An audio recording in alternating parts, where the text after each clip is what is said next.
안녕하세요. 안녕하세요. 안녕하세요. 저는 발리에서 살고 있는 김여운이라고 합니다. 발리에 온 지는 한 2년 정도 됐고요. 천국 같은 발리에서 오도 가도 못하는 상황을 아주 만끽하고 있습니다. 저 같은 경우는 그 비건이랑 로푸드를 배우게 된 게 제 개인적인 거식증, 이제 폭식증이라고 하는 그런 식이장애가 굉장히 오래 있었고, 그걸 좀 극복하고자 완벽한 식단을 찾는다면 이걸 해결할 수 있지 않을까 하는 마음에서 이거다. 가장 완벽한 식단이니까 나는 이제 완벽한 식단을 찾았으니 괜찮아질 네. 거야. 비로소 채식이라는 비건 모임을 네, 한국에서 운영하셨잖아요. 어떻게 네. 모임을 운영하는 데까지 어떤 과정이 있었어요? 처음에 그 로푸드라는 걸 알게 되고 제 그 폭식증이 완화가 되고 음, 스스로를 치유하고 나서는 너무 좋은 거예요. 네, 그동안 음식 때문에 많이 힘들었는데 내가 드디어 치료약을 찾은 거잖아요. 그렇죠. 그런 기분이었어요. 그래서 내가 이거를 사람들한테 알려야겠다. 이 좋은 거를. 두 번째는 폭식증을 오랫동안 앓다 보니까 먹는 식사 행위라는 게 저한테는 고문과도 같았었어요. 네, 폭식증이라고 하면은 그냥 음식이 네. 너무 좋아서 많이 먹어서 행복함을 느끼는 게 아니었나요? 굉장히 달라요. 제가 지금 하고 있는 프로그램, 그 네. 폭식을 치유하고 음식과 좋은 관계를 맺게 하는 그 프로그램의 기반이 되는 치료가 뭐냐면 중독 치료랑 트라우마 치료거든요. 그만큼 음식이 정말 좋아서 많이 먹는 게 아니라 폭식증 환자들은 울면서 음식을 먹어요. 너무 먹기 싫은데 이 주체가 안 되는 거예요, 식욕이. 먹고자 하는 욕망이. 그래서 먹기 싫은데도 이 앞에 있는 음식을 다 해치워야만 내가 괜찮아질 것 같은 그런 마음에서 정말 울면서 먹는 경우가 굉장히 많거든요. 사람들이랑 이렇게 인터랙션 하면서 먹는 기회들이 있잖아요. 사실 인간사가 그게 다잖아요. 좋아하는 사람들이랑 맛있는 음식 먹고 이야기 네. 나누고. 근데 그런 자리가 진짜 괴로운 거예요. 왜냐하면 음식이 있는 순간 폭식증 환자들이나 식이장애 환자들은 전쟁터에 있는 거랑 마찬가지거든요. 나 저거 먹으면 안 되는데, 저거 먹으면 살찌는데, 혹은 나는 이것만 먹어야 되는데, 이런 끊임없는 이 머릿속의 메시지들이 스스로를 괴롭히고 있는 상황이기 때문에 누군가랑 같이 밥 먹는다는 거? 그게 보통 사람들이 누리는 그런 즐거움이 아니라, 나 이 사람들 앞에서는 정상적인 척 해야 돼 하는 그 네. 압박? 내가 이 폭식 장애가 있는 걸 눈치채게 하면 안 돼. 내가 식이장애 있는 거를 눈치채게 하면 안 돼. 혹은, 네. 아니야, 나 오늘 다이어트해서 많이 못 먹어 하는데 막 이 안에서는 들끓고 있는 거죠.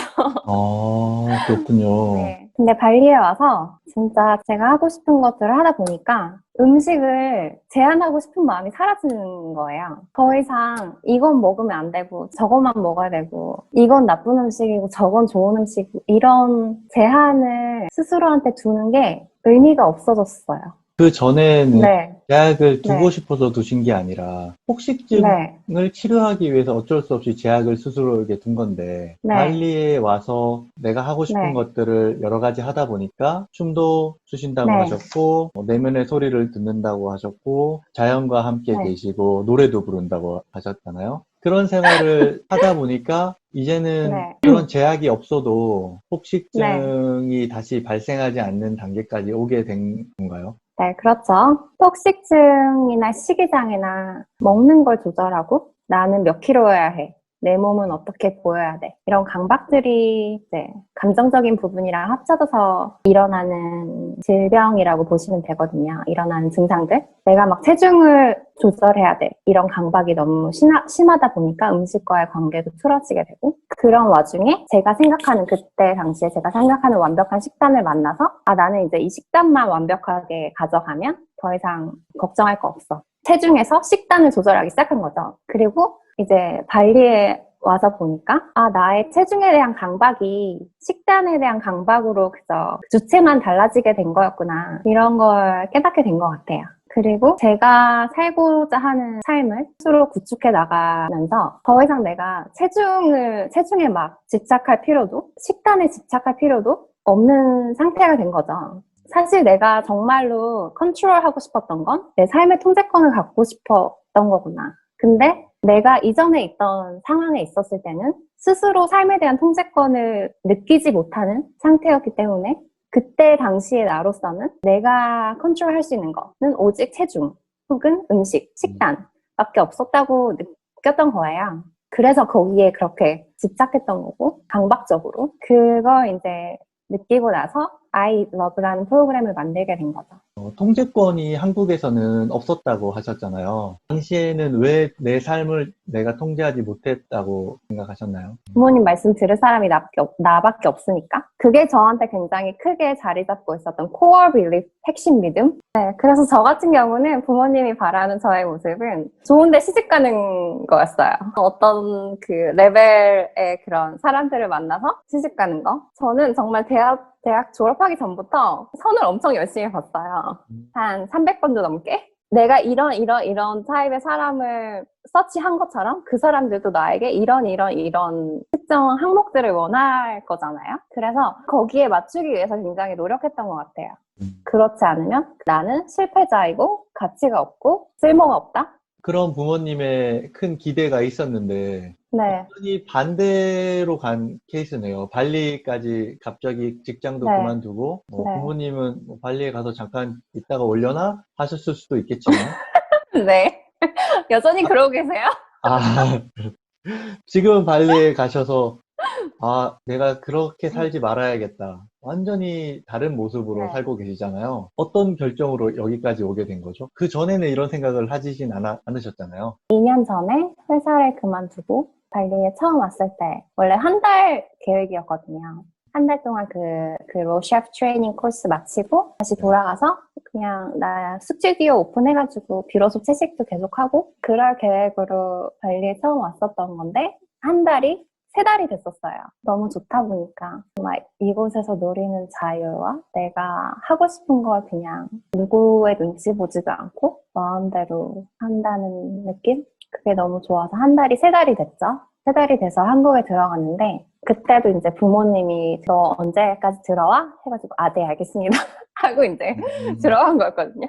근데 그때가 12월이었어요. 따뜻한 데 있다가 그 추운 12월의 겨울에 한국에 들어가니까 몸도 힘들고 마음도 힘들고 그때 정말 한국 가서 계속 생각했던 거는 난 다시 발리로 가야 된다. 왠지는 모르겠는데 그냥 정말 머리에 그 생각밖에 없었어요. 다시 가야 된다. 그래서 다시 발리로 왔거든요.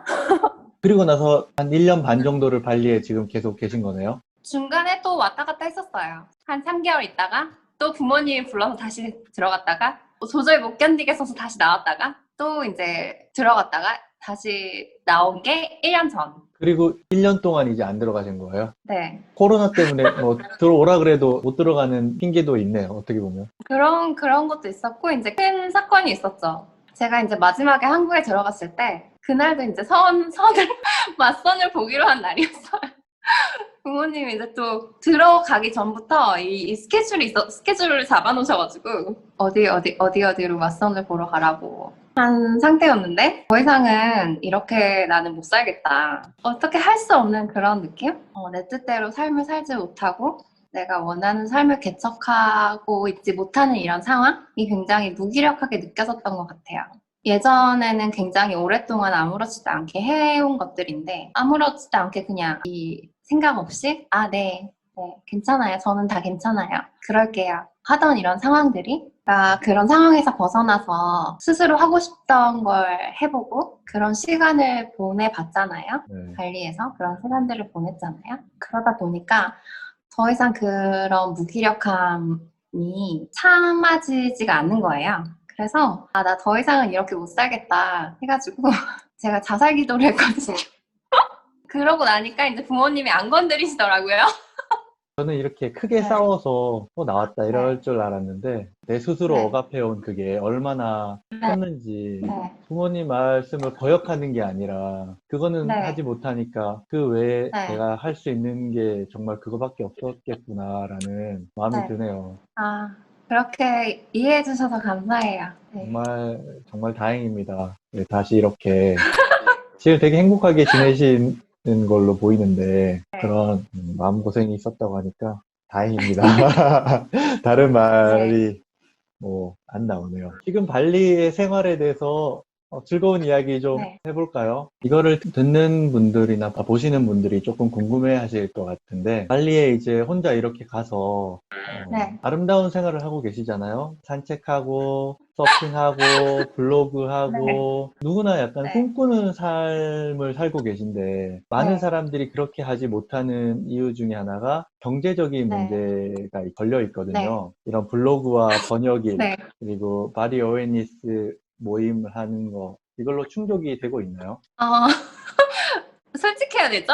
솔직하셔도 되고, 안 솔직하셔도 되는데, 안 솔직할 필요는 네. 없죠, 여기서. 저축을 까먹고 있어요. 마지막에 나올 때는 그런 금전적인 계획? 자금을 따져볼 것도 없었던 것 같아요. 아, 나 여기 가야 된다. 라는 마음이 강해서 어떻게든 되겠지. 그쵸, 뭐, 어떻게든, 죽음을 앞둔 상황이었는데, 어떻게 되겠죠? 네. 아직까지 엄청난 돈을 막 벌 수 있는 방법을 찾았다거나, 서스테이너빌리티랑 저의 이 소비가 아직까지 완벽하게 밸런스를 맞추고 있진 않아요. 힘들겠죠, 휴양지에서 그걸 맞춘다는 게. 네, 근데 저한테는 일단 시도해본다는 거? 내가 그렇게 원하는 거면 죽이 되든 밥이 되든 정 안 되면 다시 한국 가서 회사 다니면 되니까 일단 저한테 제 스스로한테 기회를 줘보고 싶었던 것 같아요. 그 기회를 제가 그동안 저축해놓은 걸로 주고 있죠. 그럼 이 상황이 계속되면 언제까지 계실 수 있을 것 같으세요? 글쎄요. 그럼에도 불구하고 저는 있을 수 있는 데까지 있지 않을까. 그럴 것 같습니다. 빚을 빚을 내서. 내서라도. 그래서 제가 드리고 싶은 말씀은 정말 금전적인 여유가 있어서 그냥 뭐 발리 한번 가봐야겠다. 그래서 발리에서 탱자탱자 놀고 놀고 그런 마음으로 온 건 아니라는 거. 그냥 저는 정말 스스로한테 뭔가 기회를 줘보고 싶었고 그게 지금 아니면 안 될 것 같았고 그런 간절함만 있다면 내가 와서 뭘 하던 길이 나타나지 않을까 이런 마음으로 온 것 같아요. 지금 굉장히 네. 행복하게 지내시는데, 행복의 의미가 뭐라고 생각해요? 저는 제가 느낀 건 인생은 행복하려고 사는 건 아닌 것 같아요. 행복이 뭔가 내가 추구해야 될 목표라든지 이 골이라고 느껴지지는 않아요. 예전에는 그렇게 생각했던 적도 있는데 인생은 희노애락이라고 하는 말이 있는 것처럼 모든 감정, 모든 경험들, 나에게 그런 감정들을 불러일으키는 모든 것들을 다 누리는 것 그런 게 인생이 아닌가 하는 생각이 들고 그런 인생에서 제가 추구하는 바가 있다고 하면 죽을 때까지 좀 더 진정한 내 자신이 되어가는 것 매일매일 내가 진짜 누군지 내가 정말 뭘 좋아하는지 어떤 사람인지 발견을 해나가서 내가 죽는 날 가장 나다운 모습으로 삶을 마치는 것 그게 제 인생의 방향이고 그 과정에서 제게 주어지는 모든 것들 그게 행복이던 슬픔의 감정이 됐던 그 모든 것들을 누리는 것 충만하게 사실 제가 하는 작업은 스스로의 내면에서 스스로와 화해할 수 있게 돕는 작업이기도 해요. 내가 나랑 그 관계가 좋아지지 않는 한 아무리 뭐 완벽한 식단을 찾던 아무리 뭐 다이어트 약을 먹던 그때뿐이고 똑같이 도스란히 다시 돌아오거든요. 음식을 치유하려고 하다 보니까 근원적인 문제는 거기 있더라고요. 내가 나를 학대하는 데 익숙하고 항상 스스로를 비난해 왔는데 갑자기 나를 사랑하려고 한다고 해서 자기 사랑 뭐 하루아침에 이렇게 되는 건 아니거든요. 되기가 쉽지 않고. 그래서 그런 부분에 있어서 어떻게 하면 자기 스스로를 사랑할 수 있는지 이런 질문들을 많이 하시는데 저는 그 시작이 내가 나를 사랑하는 게 너무 어렵다면 스스로를 이해해 보려고 하시라고 말씀을 드려요.